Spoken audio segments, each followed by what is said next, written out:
একটু তেল কিন্তু আমি কাপড়ের মধ্যে কিংবা আমলকির ওই খোসার মধ্যে থাকতে দিইনি, একদম সুন্দরভাবে সম্পূর্ণ তেলটা আমি বের করে নিয়েছি দেখুন। তার জন্য যেহেতু হাতের মধ্যে তেলটা লেগে গেছে, তেলটা না নষ্ট করে আমি কিন্তু চুলের মধ্যে লাগিয়ে নিচ্ছি। এই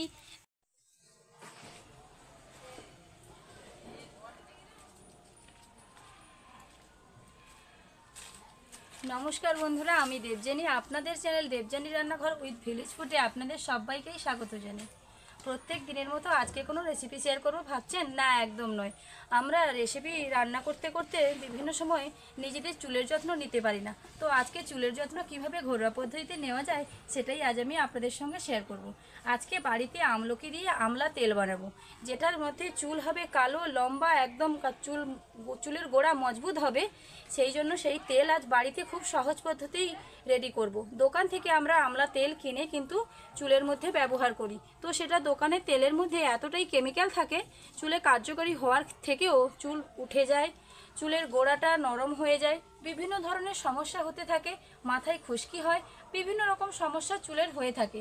তো সেই সমস্ত সমস্যা দূর করার জন্য বাড়িতে একদম ঘরোয়া পদ্ধতিতে আমলকি দিয়ে আমলা তেল বানাবো। তো চলুন শুরু করা যাক। বাড়িতেই আমলকি দিয়ে কিভাবে আমলা তেল বানানো যায় আর সেই তেলের কার্যকারিতা, উপকারিতা সমস্ত কিছুই আমি আপনাদের বলে দেব। কিভাবে তেলটা ব্যবহার করতে হবে, কদিন ব্যবহার করতে হবে, আমি সেটাও সমস্ত রকমের টিপস সহ ভালোভাবে বলে দেব আপনাদের। খুব সহজ পদ্ধতিতেই আমলা তেল বাড়িতেই রেডি করা যায়। চলুন রান্নাঘরে যাওয়া যাক, আমলা তেল বানানো শুরু করা যাক। এই আমলা তেল বানানোর জন্য প্রথমেই আমি এখানে 500 গ্রাম আমলকি নিয়েছি। আমলকিগুলোকে আমি আগে থেকে ভালোভাবে ধুয়েই নিয়েছি। এই যে আমলকিগুলো দেখুন, বাজার থেকে কেনা আমলকি, একদম ফ্রেশ আমলকিগুলো নেওয়ার চেষ্টা করবেন। এটা একদম ফ্রেশ, তবে মাঝে মধ্যে এক একটা খারাপ রয়েছে। এই যে দেখুন, এগুলো আমি কেটে লবণ দিয়ে রোদে শুকিয়ে রাখবো যখন তখন খাওয়ার জন্য। আমলকি কিন্তু গ্যাস অম্বল দূর করে, বিভিন্ন রকম আছে। এখান থেকে একদম ভালো দেখে, ফ্রেশ দেখে, এই দেখুন বেশ কয়েকটা আমলকি আমি কুচি কুচি করে কেটে নেব, আমলকির বীজটা বাদ দিয়ে দেব।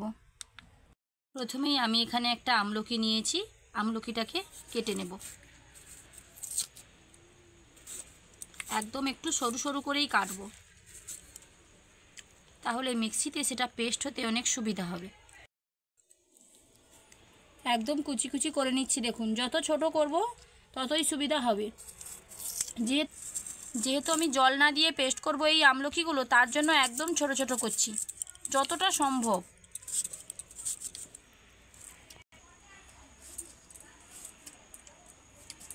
বেশ কয়েকটা আমলকি একই রকমভাবে আমি কেটে নেব। যেহেতু 500 নিয়েছি, 500 দিয়ে কিন্তু আমি তেল বানাবো না, একবারে এতগুলো বেশি করে তেল আমি বানাবো না। যেহেতু নিজে বাড়িতেই বানাতে জানি আর হাতের কাছে আমার সময়ও থাকে, তো আমি একটু অল্প করেই তেলটা বানাবো। এক বাটি হয়ে গেছে দেখুন। এখানে আমি এক বাটির পরিমাপে আমলকির কুচি নিয়েছি। এবার মিক্সির জারে সেগুলো দিয়ে দিলাম। এটাকে পেস্ট করে নিয়ে চলে আসবো, তবে এক ফোঁটাও জলের ব্যবহার করা কিন্তু যাবে না। যেহেতু আমলকি দিয়ে তেলটা বানাবো, তো আমলকির একদম নিজস্ব যে জল বা নির্যাস রয়েছে সেটাই কিন্তু আমাদের কাজে লাগবে। তার জন্য জলের ব্যবহার না করেই আমলকিটাকে ভালোভাবে পেস্ট করে নিয়ে চলে আসবো। কতটা সুন্দর মিহি পেস্ট হয়েছে দেখুন আমলকিটা। তবে এটাকে সাইডে রেখে দ্বিতীয় যেটা করতে হবে সেটা হলো, এখানে আমি একটা কাপের মধ্যে কিছুটা পরিমাণে মেথি নিয়েছি। মেথিটাকে হালকা করে একটু থেতো করে নিতে হবে, তবে মিক্সির জারের মধ্যে দিয়ে গুঁড়ো করার কিন্তু তেমন কোনো প্রয়োজন নেই। এটাকে আমি শিলনোড়ার মধ্যে দিয়ে একটু থেতো করে নেব। আশা করি আপনারা প্রত্যেকে জানেন মেথির উপকারিতা। মেথি আমাদের চুলের জন্য কতটা উপকারী আপনারা নিশ্চয়ই জানেন। তো এই মেথিটাকে আমি হালকা করে একটু গুঁড়ো করে নিচ্ছি, খুব বেশি গুঁড়ো নয়, জাস্ট হালকা একটু।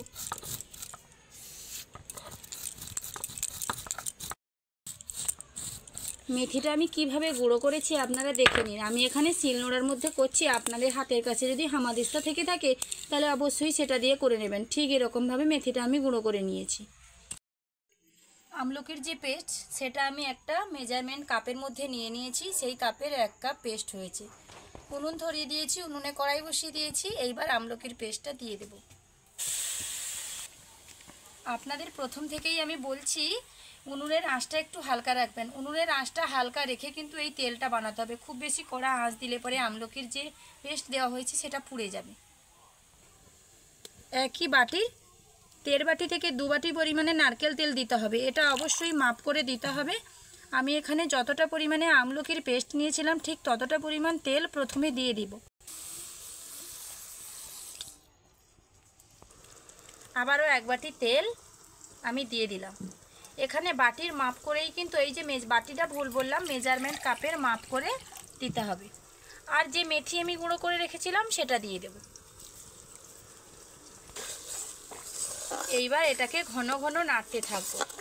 একদম মিডিয়াম টু লো আঁচে কিন্তু এটাকে নাড়তে হবে। ঘন ঘন নাড়তে নাড়তে 10 থেকে 15 মিনিটের জন্য এটাকে কিন্তু ফুটিয়ে নিতে হবে। অবশ্যই খেয়াল করে টাইম দেখে এটাকে ফোটাতে হবে, তবেই আমলকির মধ্যে যে নির্যাস আছে সেটা বেরিয়ে যাবে। তো চলুন এবার জেনে নিই আমলকিটা আমাদের চুলের জন্য কতটা উপকারী। আমলকির মধ্যে vitamin A, B, vitamin C রয়েছে, আর যেটা আমাদের চুলের গোড়াকে শক্ত করে, চুল ঘন কালো করে এবং চুল প্রচুর পরিমাণে লম্বা করে। এখন আমাদের চুলের সমস্যা প্রত্যেকের রয়েছে, কারণ চুলের সমস্যা নেই বললে কিন্তু একদম মিথ্যা বলা হবে। প্রত্যেকেরই চুলের সমস্যা রয়েছে। তো চুলের সমস্যা দূর করার জন্য বাড়িতে এরকমভাবে আমলকি দিয়ে তেল বানিয়ে রেখে দেবেন। সেই তেলটাকে আপনারা 3 থেকে 4 মাস ধরে কিন্তু স্টোর করে রাখতে পারবেন, আর প্রত্যেক দিন একটু একটু করে তেল ব্যবহার করতে পারবেন। তেলটা কিন্তু কোনো রকমের কোনো খারাপ হয়ে যাবে না, কোনো গন্ধ বা গ্যাস কোনো কিছু আসবে না তেলের মধ্যে। আপনারা এরকমভাবে বাড়িতে আমলকির তেল ব্যবহার করতে পারেন। চুল ওঠা থেকে মুক্তি পাবেন। চুল অনেক সময় শুষ্ক রুক্ষ হয়ে যায়, সেটা থেকেও আপনারা মুক্তি পাবেন। মাথায় অনেক সময় খুশকি হয়ে থাকে, তো এই তেল ব্যবহার করার ফলে মাথার খুশকিটাও দূরে যাবে। এটা ঘন ঘন নাড়তে থাকার ফলে 15 মিনিট ধরে এটাকে জাল করতে হবে। তবে 8 থেকে 10 মিনিটের পর কিন্তু এটার কালার চেঞ্জ হয়ে আসবে। একদম হাই আঁচ দিতে যাবেন না, হালকা আঁচে কালারটা যখন চেঞ্জ হয়ে আসবে তখনই বুঝতে হবে তেলটা একদম পারফেক্টভাবে রেডি হয়েছে। আমলকির এই যে একটা সাদা সাদা ভাব, এটা কিন্তু আর থাকবে না, একদম একটা ব্রাউন কালার চলে আসবে। তো চলুন আমলকিটাকে সেরকমভাবে ফুটিয়ে নিই। 15 থেকে 16 মিনিট ফোটার পর দেখুন এই যে কালারটা কতটা আলাদা হয়ে গেছে। দেখুন, তো এইবার কড়াইটাকে নিচে নামিয়ে তেলটা আমি ঠান্ডা করে নেব।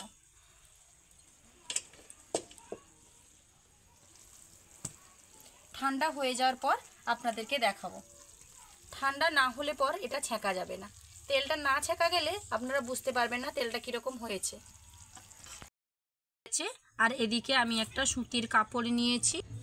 ঠান্ডা হয়ে যাওয়ার পর তেলের কালারটা দেখুন। আমি বলেছিলাম আমলকিগুলোর কালার কিন্তু চেঞ্জ হয়ে যাবে। এই যে দেখুন কিভাবে কালারটা হয়েছে। সুতির কাপড়টার মধ্যে কিন্তু ছেঁকে নিতে হবে। আপনাদের হয়তো মনে হতেই পারে ছাঁকনি দিয়ে ছেঁকবো। ছাঁকনি দিয়ে ছেঁকলে কিন্তু কোনো রকমে আপনারা তেল পাবেন না। ছাঁকনি দিয়ে ছাঁকা একদম যাবে না, কারণ তেলের মধ্যে আমলকির এই যে খোসাগুলো এমনভাবে মানে আটকে গেছে, সেটা ছাঁকনি দিয়ে ছাঁকলে কিন্তু হবে না। আমলকির খোসাগুলো ছাঁকনি দিয়ে ছাঁকার ফলে তেলের মধ্যে কিন্তু চলে যাবে। তার জন্য একটা সুতির কাপড় দিয়েই ছাঁকতে হবে, তাহলে একদম সুন্দরভাবে পিওর তেলটা কিন্তু বেরিয়ে যাবে, কোনো রকমের কোনো খোসা বেরোবে না। কড়াই থেকে ভালোভাবে পরিষ্কার করে নিয়ে নিই, তারপর সুতির কাপড়টাকে মুড়ে নিয়ে ভালোভাবে ছেঁকে নেব।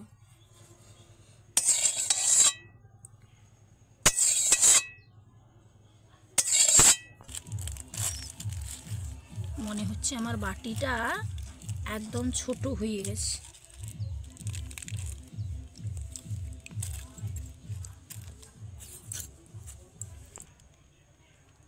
ঠিক এই রকমভাবে আমি তেলটা বের করে নিয়েছি। দেখুন, হাত দিয়ে যদি বের করতে যাই তবে হাতের মধ্যে একদম পুরো তেল তেলে হয়ে যাবে। আর তেলটার কালার দেখুন, খুব বেশি লাল নয়, খুব বেশি সাদা নয়। আমলকি আর মেথিটা ফুটে যাওয়ার পর তেলটা একটু আলাদা কালার হয়ে গেছে। এই রকমভাবে চাপ দিয়ে দিয়ে যতটা সম্ভব একদম নিংড়ে তেলটাকে বের করে নিতে হবে।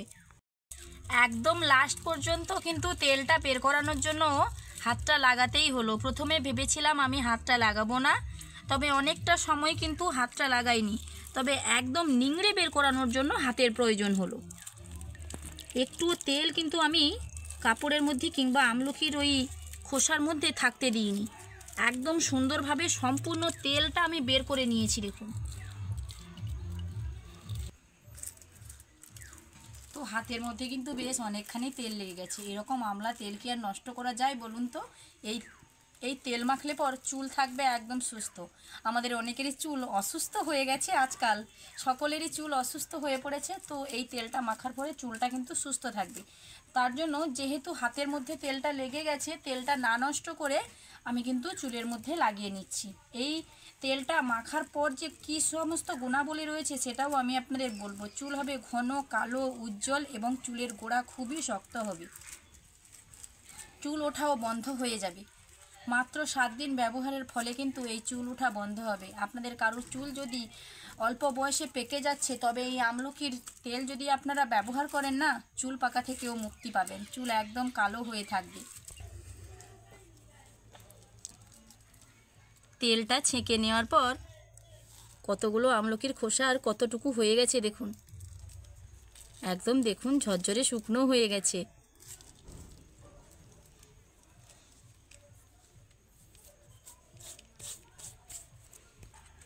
তাহলে বন্ধুরা দেখলেন তো কিভাবে আমলা তেল বাড়িতে একদম খুব সহজভাবে রেডি হয়ে যায়। আর শুধু আমি নয়, আপনারা প্রত্যেকেই এরকম খুব সহজ পদ্ধতিতে তেল আপনারা নিজেরাই বাড়িতে রেডি করে ফেলতে পারবেন। এই তেল কাচের বয়ামে ভরে আপনারা 3 থেকে 4 মাস ধরে স্টোর করে নিজেরা ব্যবহার করতে পারবেন। বাচ্চা থেকে বড় সকলের মাথায় কিন্তু এই তেলটা লাগানো যাবে। আর এই তেল কিভাবে লাগাবেন, কখন লাগাবেন, আমি সেটা আপনাদের বলে দিই। এই তেলের গুণাবলী সমস্ত কিছু, সমস্ত রকমের টিপস আপনাদের বলে দিচ্ছি। এই তেলটা আপনারা ব্যবহার করে কাঁচের বয়ামে ভরে রাখবেন। স্নানের 1 ঘন্টা কি 2 ঘন্টা আগে আপনারা এই তেলটা মেখে 1-2 ঘন্টা থেকে তারপর শ্যাম্পু দিয়ে চুলটা ধুয়ে নেবেন। যদি আপনাদের স্নানের আগে মাখতে সময় না থাকে, তাহলে রাত্রেবেলা আপনারা এই তেলটা মেখে শুয়ে পড়বেন। সকালবেলা উঠে শ্যাম্পু করে স্নান করে নেবেন। তেলটাকে কিন্তু এরকমভাবেই ব্যবহার করতে হয়। আর আপনারা যদি প্রত্যেক দিন ব্যবহার করতে পারেন তবে খুবই ভালো হয়। যদি প্রত্যেক দিন নাও ব্যবহার করতে পারেন, সপ্তাহে 4 থেকে 5 দিন আপনারা এই তেলটা ব্যবহার করবেন। দেখবেন 2 থেকে 3 সপ্তাহের মধ্যে আপনারা এর ফলাফল পাবেন। চুল ওঠা থেকে আপনারা মুক্তি পাবেন। চুল হবে ঘন কালো, একদম চুলের গোড়াও শক্ত হয়ে যাবে। অনেকেরই চুলের গোড়া এতটাই হালকা থাকে যে মাথাটা একটু চুলকানি পাচ্ছে, আপনারা এরকমভাবে মাথা চুলকালেন, দেখলেন হাতের মধ্যে কিন্তু একটা চুল উঠে চলে আসছে। চুলের গোড়া ভালো না থাকার জন্য, চুলের গোড়াটা অসুস্থ হয়ে যাওয়ার জন্য কিন্তু আমাদের এরকমভাবে চুল ওঠার সমস্যা হয়ে থাকে। তো এরকমভাবে আমলকির তেল, আমলকি রয়েছে, তার মধ্যেও মেথি রয়েছে। মেথি আমাদের চুলের মধ্যে, চুলের জন্য প্রচুর উপকারী একটা উপাদান, যেটা চুলের গোড়া শক্ত করতে ভীষণ ভীষণ কার্যকারী। আর চুলটাকে ঘন কালো করার জন্য আমলকিটাও প্রচুর পরিমাণে কার্যকারী। তো এই দুটো থাকার জন্য, আর নারকেল তেল, নারকেল তেলের মধ্যে নারকেলের গুণাবলী রয়েছে, তার জন্য কিন্তু এই তেলটা এতটা উপকারী একটা তেল। বাজারের কোনো রকমের কেমিক্যাল তেল ছাড়াই বাড়িতে এরকম সহজভাবে তেল আপনারা মাথায় ব্যবহার করবেন। আপনারা যখনই ফলাফল পাবেন তখনই আমাকে কমেন্ট করে জানাবেন। তো পুরো ভিডিওটা আপনারা দেখবেন, আশা করছি আপনাদের খুবই ভালো লাগবে। আমার এই ভিডিও আপনাদের কীরকম লাগলো লাইক, কমেন্ট ও শেয়ার করে জানাতে ভুলবেন না। যদি ভালো লেগে থাকে আমার চ্যানেলটি সাবস্ক্রাইব করে আমার পাশে থাকবেন, কারণ আপনাদের একটা সাবস্ক্রাইব আমাকে অনেক অনেক উৎসাহ দেবে বিভিন্ন রকমের টিপস, বিভিন্ন রকমের রান্নার ভিডিও আপনাদের সঙ্গে শেয়ার করার জন্য। দেখা হচ্ছে আবার নতুন কোনো ভিডিও নিয়ে। ততক্ষণ সুস্থ থাকুন, ভালো থাকুন। এখনকার মতো ভিডিওটা এখানেই শেষ করছি। টাটা।